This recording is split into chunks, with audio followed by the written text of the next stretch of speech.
This week's Common Sense Award goes to George McGovern. McGovern recently passed away, and to be completely honest, I didn't know much about him until a couple weeks ago, but after reading about him, it became clear he's one of the people that America looks back and says, wow, we totally blew it. Why didn't we elect that guy for president? He lost in one of the most crushing defeats in U.S. history in 1972 to Richard Nixon. He only won Massachusetts and Washington, D.C. All the other states went to Nixon, and it's almost some sort of poetic justice and retribution that Nixon ended up being the disgraced failure he was.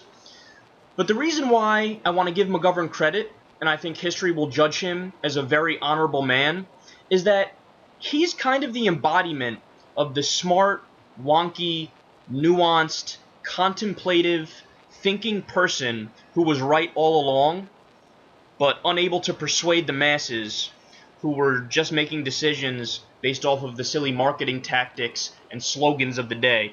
And it turns out it was really our loss for not listening to George McGovern. So, just to give you some background on him, he idolized FDR, he was a staunch advocate for the poor, and he helped create the UN World Food Program to feed the needy all around the world. And in my opinion, the most impressive part of his record was that he consistently opposed the Vietnam War, even from the get-go. So even when his moronic Republican colleagues were calling him a communist sympathizer for being against the war, he basically dismissed their criticisms as childish, and he knew all along that he was right. So here's what a smart guy sounds like, ladies and gentlemen. Here's some George McGovern quotes.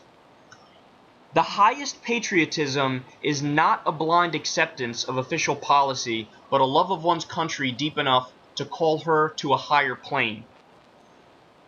No man should advocate a course in private that he's ashamed to admit in public. Somebody should tell Mitt Romney that one. I'm fed up to the ears with old men dreaming up wars for young men to die in. And here are some seriously strong words from a man with some serious moral and ethical convictions. Quote, every senator in this chamber is partly responsible for sending 50,000 young Americans to an early grave. This chamber reeks of blood. Every senator here is partly responsible for that human wreckage at Walter Reed and Bethesda Naval and all across our land. Young men without legs, or arms, or genitals, or faces, or hopes. There are not very many of these blasted and broken boys who think this war is a glorious adventure.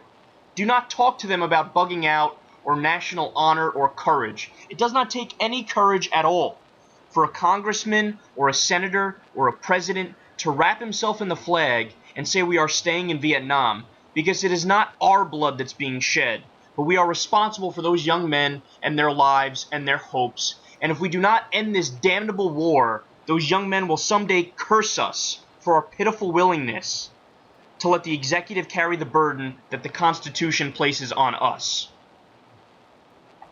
Man, all I have to say to those kind of words is hear, hear. And the world is definitely a better place for having George McGovern in it, and he should be remembered in highest esteem.